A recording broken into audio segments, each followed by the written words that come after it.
Endogenetic or hypogene processes includes volcanoes. Whenever we use the term volcano, volcanicity and volcanism, एक point का difference अपने दिमाग में हमेशा रखना, हम अभी volcanoes के बारे में बात कर रहे हैं. So what I have to make you understand is that volcano goes as extrusive. Volcano is only extrusive. That is magma ejected out on the surface. So volcano term goes with a type of volcanicity or volcanism that is extrusive. अगर volcanicity और volcanism term पूछेगा तो extrusive intrusive दोनों include होना चाहिए.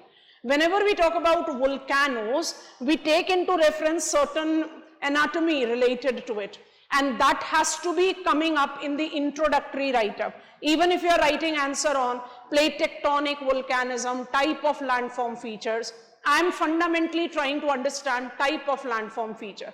So for us, volcano, the extrusive variability developer, I need to take into consideration some of the terms that are largely hidden. What are they?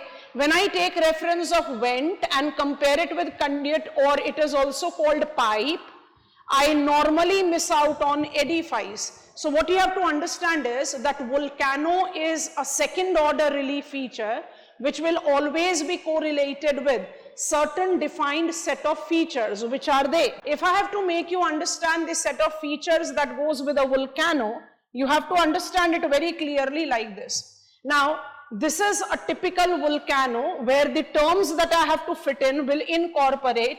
This is my pipe. आप इसको conduit बोलिए या pipe बोलिए, which is connected to the interiors of the earth, जिसको हम magma chamber बोलते हैं. And when I highlight this particular outermost layer, जिसके साथ हम demarcate out करते हैं ये top depression which is called vent.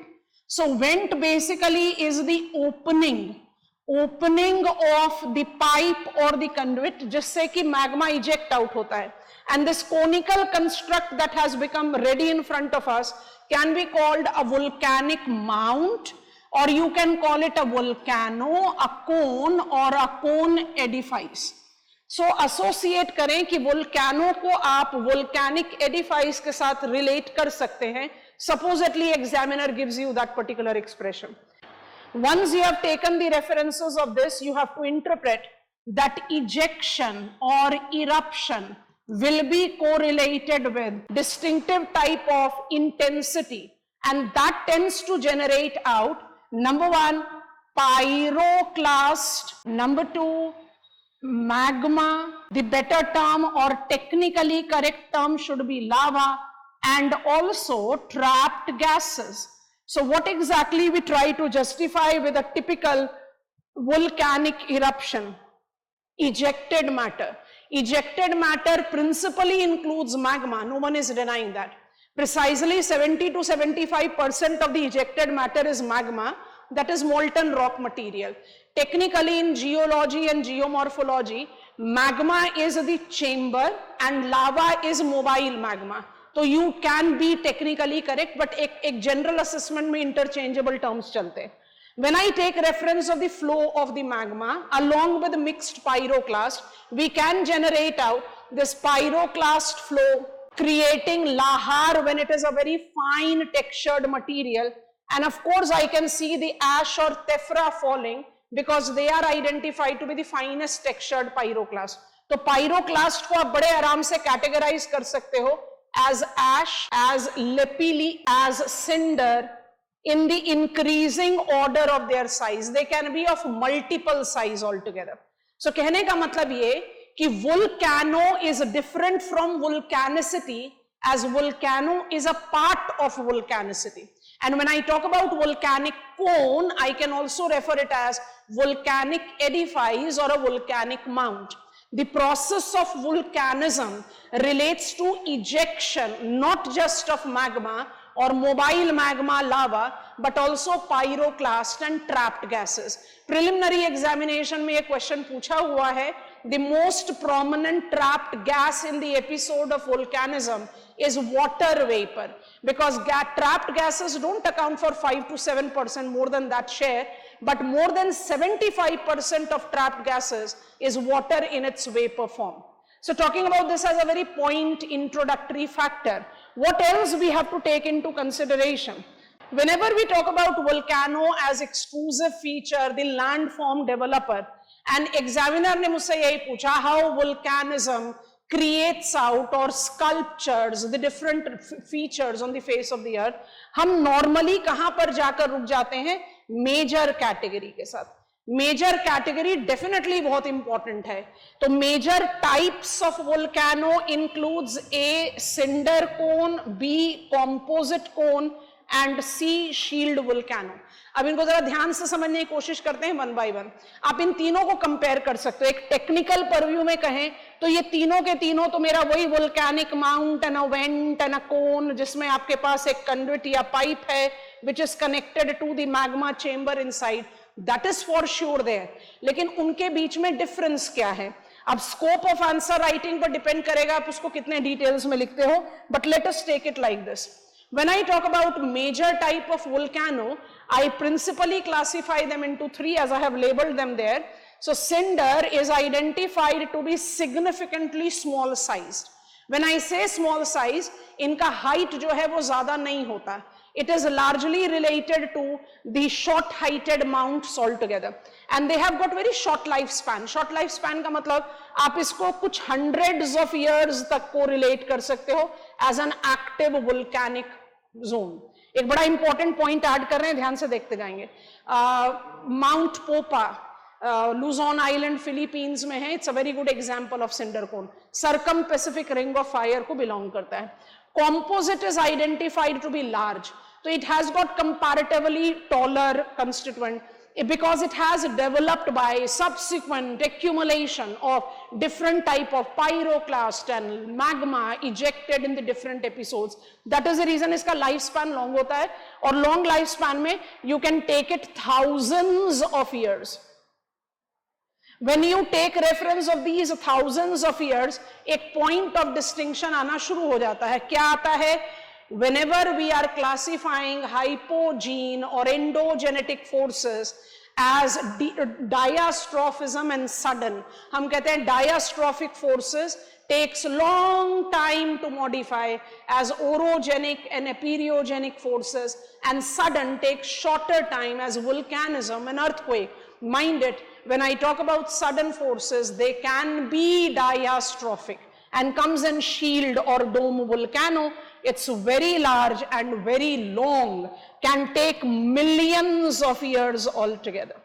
So you have to understand that the three principal categories of volcano, the mount, the edifice, can further be classified on the basis of their size, the effectivity of their activities, and of course you can cite examples. अभी हम उसके बारे में बात नहीं कर रहे because we can easily correlate it with location and the type of volcano. I'm just coming on there.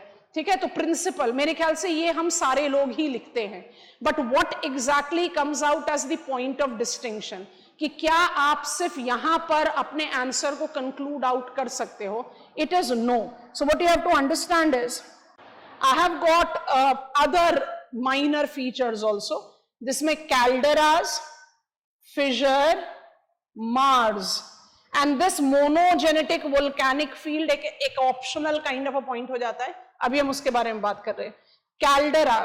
Calderas are identified to be the destructive type of a feature because calderas are enlarged craters. जब भी आप caldera की बात करते हो एक automatic reference आ जाता है relating to volcanic emission intensity. अब बहुत ध्यान से समझें और समझने की कोशिश करें कुछ इस तरीके से.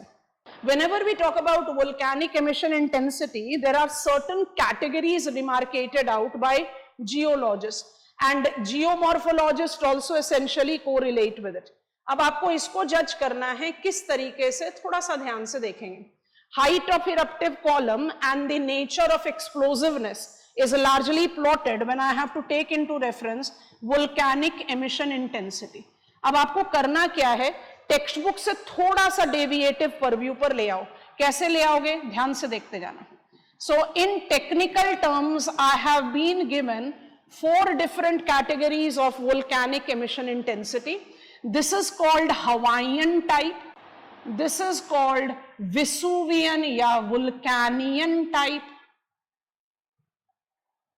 दिस इज कॉल्ड पीलियन या पिलीनियन टाइप। ये तो हम सबको आराम से समझ में आता है। अच्छा, ये भी बात सोचो कि इन सबके साथ you can correlate which type of major volcanic features, volcanic mounts.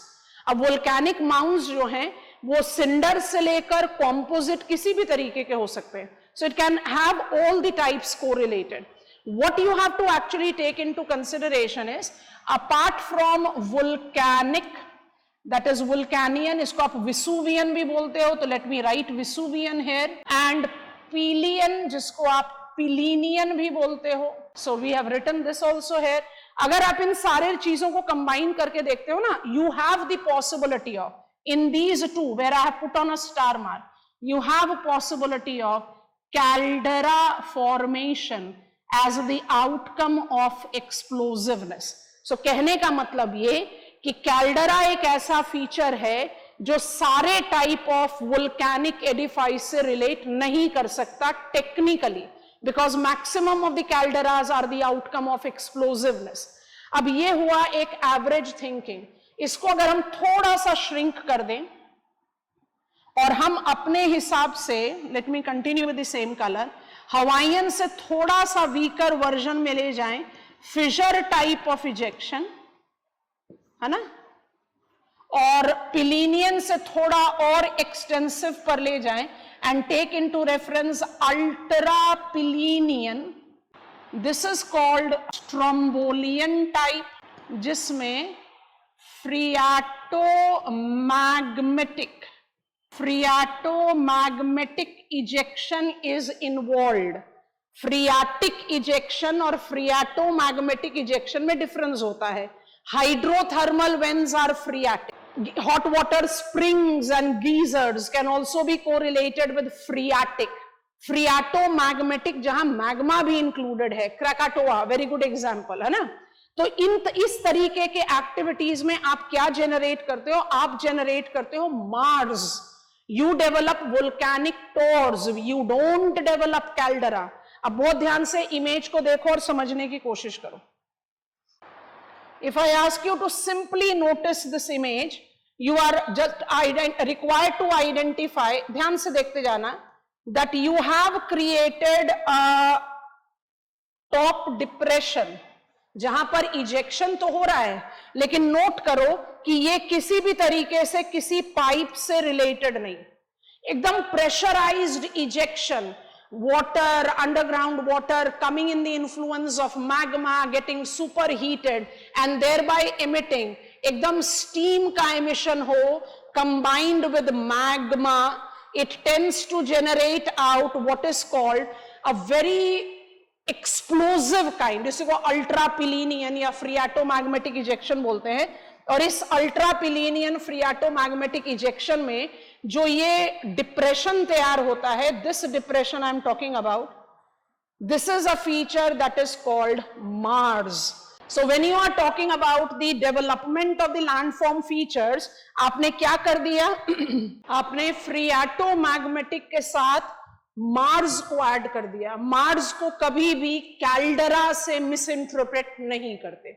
This is how you take up your features development. अच्छा, अब इसके बाद जो हमने अपने ब्लूप्रिंट में बना रखा है monogenetic volcanic landforms. Monogenetic volcanic landforms के लिए क्या करते हैं, एक आपको क्विक डायग्राम बनाकर बताते हैं। मान लीजिए कि ये मेरा सरफेस है and on the surface I am having presence of different types of cinder cone, I am having presence of composite cone, एक दो बना देते हैं just to maintain the simplicity of the diagram, ठीक है। I do have got fissure ejection, कुछ मैंने Mars भी develop कर रखे हैं, so I have developed this kind of combination altogether on the surface। अब जब आप intrusive के बारे में बात करो, अब ये होता है trick of answer writing। अब जब आप इंट्रूसिव के बारे में बात कर रहे हैं तो आपको क्या करना है, you have to take into consideration intrusive features. जैसे हमने फटाफट बना लिया, मेरा बैथोलिथ है, ये मेरा स्टॉक है, यहां से लेकर डाइक बना लो, इधर से लेकर सिल बना लो, इधर से लेकर लैक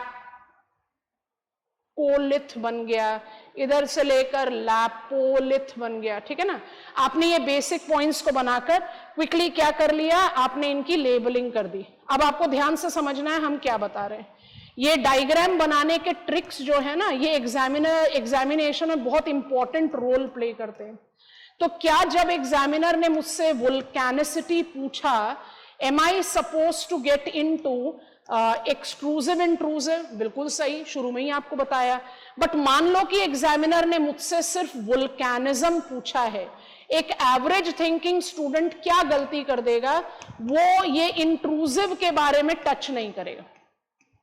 जब आप मोनोजेनेटिक वोल्केनिक फील्ड के बारे में बात करते हो ना, तो आपको किसके बारे में बात कर देनी चाहिए कि भाई सारे बैथोलिथ या सारे स्टॉक या सारे लैपोलिथ या सारे लैकोलिथ या सारे डाइक या सारे सिल सरफेस पर एक्सपोज आउट नहीं होते, बिल्कुल समझ लिया। लेकिन is it possible that in due course of time covering rock uncover हो जाए और कुछ कुछ फीचर्स आउट प्रोजेक्ट हो जाए? वो भी मोनोजेनेटिक वोल्केनिक फील्ड के हिस्सा होते हैं। तो इंट्रूसिव को इस ट्रिक के साथ ऐड करो, और जैसे हम बोलते हैं इस ट्रिक के साथ ऐड करो, आपको करना क्या चाहिए, आपको करना चाहिए डिमार्केशन परव्यू के साथ answer, like Dartmoor range in United Kingdom is example of exposed batholith. Palisade sill is example of exposed sill with Mount Washington, United States of America. I have got Sugarloaf Mountains and I also have got Ukmes range.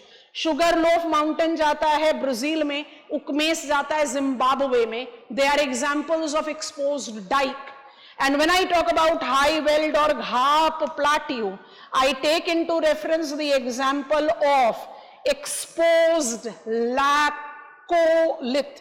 तो भाई मेरे पास तो बड़े सारे examples हैं, अगर हमने इनको मिस करा तो मेरा आंसर कंप्लीट कैसे हुआ? जज करने वाली बात है ना। तो ये क्लैरिटी रखना बहुत जरूरी है। आंसर फ्रेमिंग तो तभी आएगा जब ये क्लैरिटी होगी, अगर ये क्लैरिटी नहीं है तो आंसर नहीं बनता। So be very cautious to the blueprint of our study. ये है landform features. Happy learning. Bye bye from my side.